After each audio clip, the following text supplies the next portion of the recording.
Hello food lovers, welcome to cooking world. ఈ రోజు వీడియోలో పచ్చిరొయ్యల ఆవకాయని ఇంట్లో చాలా సింపుల్ గా ఎక్కువ రోజులు నిల్వ ఉండేలా ఎలా తయారు చేసుకోవాలో చూడండి. నేను ఇప్పుడు చూపించేటట్టు ఈ రొయ్యల ఆవకాయని ఇంట్లో గానీ ఒకసారి చేసుకు తిన్నారంటే ఈ పచ్చడి మొత్తం వారం రోజుల్లోనే అవగొట్టేస్తారు. టేస్ట్ అంతా బాగుంటుంది. అలాగే మనం ఎక్కువ డబ్బులు పెట్టి బయట కూడా అస్తమాట్లు కొనవసరం లేదు. ఇలా కానీ చేసుకుంటే మనకి ఎప్పుడు కావాలంటే అప్పుడు ఇంట్లోనే ఈజీగా చేసేసుకోవచ్చు. ఇంకా లేట్ చేయకుండా ప్రాసెస్ లోకి అయితే వెళ్ళిపోదాము. మనం ఈ పచ్చడి తయారు చేసుకోవడానికి ముందు రొయ్యల తొక్కలు తీసేసి శుభ్రంగా క్లీన్ చేసుకోవాలి. మేము ఇందులోకి టైగర్ రొయ్యలు అయితే వాడుతున్నాము.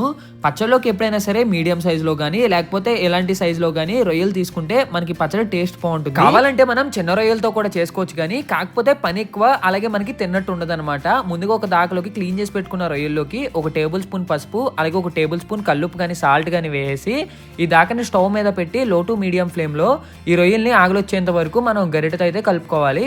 ఇలా వచ్చాక పక్కకు తీసుకోవాలి. ఇప్పుడు ఒక దాకలోకి ధనియాలు అలాగే కొద్దిగా జీలకర్ర వేసుకోండి. మనం ఎంత క్వాంటిటీ తీసుకున్నామో దాన్ని బట్టి అయితే వేసుకోవాలన్నమాట.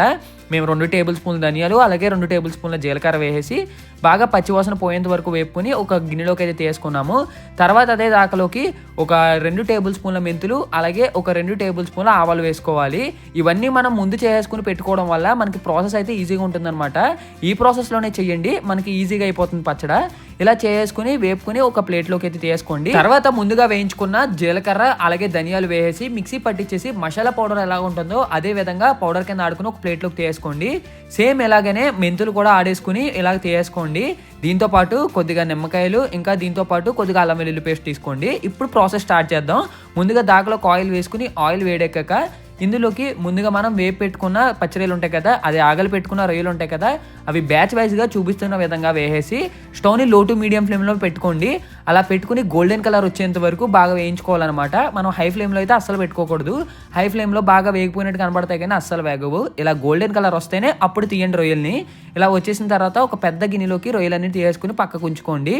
తర్వాత ఇదే ఆయిల్లోకి ముందుగా మనం ఆడి పెట్టుకున్న అల్లం వెల్లుల్లి పేస్ట్ వేసుకోవాలి. ఎప్పుడైనా సరే పచ్చడిలోకి సన్ఫ్లవర్ ఆయిల్ అయితే వేసుకోకూడదు. మనం వేరుశనగ నూనె కానీ లేకపోతే పప్పు నూనె కానీ వేసుకుంటే టేస్ట్ బాగుంటుంది అనమాట. సన్ఫ్లవర్ ఆయిల్ కూడా వేసుకోవచ్చు, కాకపోతే పచ్చడిలోకి ఇవే వేసుకుంటారు ఎక్కువగా. ఇలా పచ్చివాసన పోయేంత వరకు అల్లాన్ని బాగా కలుపుకుని తర్వాత ఇందులోకి మళ్ళీ ఒకసారి వేపు పెట్టుకున్న పచ్చిరొయ్యలు ఉంటాయి కదా, ఆ పచ్చిరొయ్యలు కూడా వేసేసుకోండి. ఇలా వేసి మొత్తం ఈ అల్లం ఈ ఫ్లేవర్ అంతా మనకి రొయ్యలు పట్టేదాకా స్టవ్ని లో టు మీడియం ఫ్లేమ్లో పెట్టి బాగా అయితే కలుపుకోవాలన్నమాట.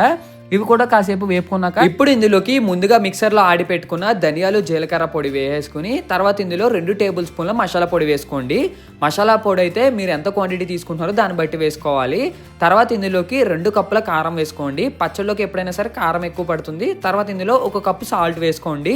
ఇప్పుడు స్టవ్ని మీడియం ఫ్లేమ్లో పెట్టి చూపిస్తున్న విధంగా గరిటెతో మొత్తం ఇంగ్రీడియంట్స్ అన్ని కింద నుండి పైకి రొయ్యలన్నిటికీ పట్టేలాగా కలుపుకోవాలి. తర్వాత ఇందులోకి మిక్సీలో ఆడి పెట్టుకున్న మెంతులు ఇంకా ఆవాల పొడి వేసుకోండి.